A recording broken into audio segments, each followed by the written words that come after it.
ఒక్కసారి కొమ్మూరి గోల్డ్ కి కాల్ చేయండి. తాకట్లో ఉన్న మీ బంగారాన్ని విడిపించి మార్కెట్ ప్రైస్ కి వాళ్ళు కొనుక్కుని మిగతా డబ్బులు మీకు ఇచ్చేస్తారు. బ్రేకింగ్ న్యూస్ వస్తున్న మనం టీవీ స్క్రీన్ పై పుట్టిన బిడ్డను చూసుకొని నవమాసాలు మోసిన విషయాన్ని కూడా మర్చిపోయింది ఆ కసాయి తల్లి.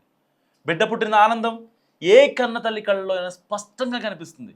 అలాంటిది తన బిడ్డను తానే చంపేసుకుంది ఒక తల్లి అనే మాట వింటుంటేనే ఎంతో హృదయ విదారకంగా అనిపిస్తుంది కదా. సో అలాంటిదే తిరుపతి జిల్లాలో జరిగింది ఈ ఘటన. కేవలం ఏడుపు ఆపడం లేదని చంపేసింది కన్న తల్లి. పేగు తెంచుకొని పుట్టిన బిడ్డపైనే అంతటి కర్కశమైన నిర్ణయం ఎందుకు తీసుకుంది? ఈ కేసులో అసలు ఏం జరిగింది? బిడ్డ కడుపులో పడితేనే ఆ మహిళ ఆనందం తన మాటల్లో వర్ణించరండి. అందరు తల్లి అనుభవిస్తారు. సో తల్లి కాబోతున్న సంతోషంతో ఎన్ని ఆపసోపాలు పడైనా సరే బిడ్డని కంటుంది. ఇక బిడ్డ పుట్టిన తర్వాత ఆనందం మరింత రెట్టింపు అవుతుంది. సో తిరుపతి జిల్లా సత్యవేడులో ఒక మహిళ ఎన్నో కష్టాలు పడి నవమాసాలు మోసింది. పండంటి ఆడబిడ్డకు జన్మనిచ్చింది. అంతా బాగానే ఉంది. కూతురికి 5 నెలలు నిండాయి. ఆలనా పాలనా కూడా బాగానే చూసుకుంటుంది. కానీ ఈ క్రమంలోనే ఓ రోజు పాప ఎంతకు ఏడుపు ఆపడం లేదు. అంతే, ఆ తల్లి కోపం వచ్చింది. పసిపాప ఎందుకు ఏడుస్తుందో తెలుసుకునే విషయాన్ని మర్చిపోయి నెలల చిన్నారిపై కర్కశంగా ప్రవర్తించింది. బిడ్డ ఏడుపు ఆపడం లేదన్న ఒకే ఒక కారణంతో చిన్నారి నోరు ముక్కు మూసేసింది.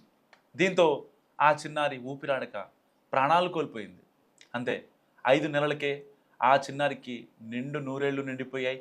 సత్యవేడులోని ఎన్ఆర్ అగ్రహారంలో నివసిస్తున్న వెంకటేష్ హేమావతికి 7 ఏళ్ల క్రితం పెళ్లి జరిగింది. తమిళనాడులోని వెంగళచేరికి చెందిన హైమావతి వెంకటేష్ దంపతులు ఉపాధి కోసం సత్యవేడు పరిసర ప్రాంతాలకు వలస వచ్చారు. ఇక్కడ సిమెంట్ ఇటుకల తయారీ పనులకు వెళుతూ జీవనం సాగిస్తున్నారు. వీరికి 5 ఏళ్ల కుమారుడు ఋత్విక్తో పాటు 5 నెలల చిన్నారి ఉంది. అయితే పెళ్ళైన నాటి నుంచి భార్యాభర్తలు హేమావతి వెంకటేష్ మధ్య తరచూ గొడవలు జరుగుతున్నాయి.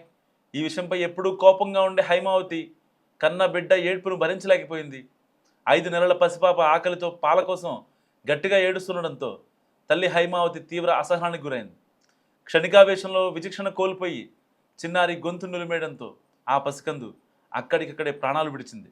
చిన్నారి మృతిని గమనించిన స్థానికులు వెంటనే పోలీసులు సమాచారం అందించారు. సత్యవేడు పోలీసులు సంఘటనా స్థలానికి చేరుకుని ప్రాథమిక విచారణ చేపట్టారు. మృతదేహాన్ని పోస్టుమార్టం కోసం తరలించి కన్న తల్లిని అదుపులోకి తీసుకున్నారు. గత కొంతకాలంగా భర్తతో గొడవలు పడుతున్న మహిళ బిడ్డను హతమార్చడం వెనుక బిడ్డ ఏడుపే కారణమా, లేక మరేదైనా ఇతర కారణాలు ఉన్నాయా అన్న కోణంలో కూడా పోలీసులు దర్యాప్తు చేస్తున్నారు.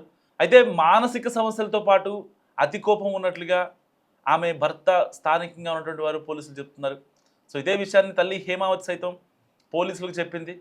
సో ఏది ఏమైనా ఇలాంటి ఘటనలు మాతృత్వానికి మాయని మచ్చగా మారుతున్నాయి.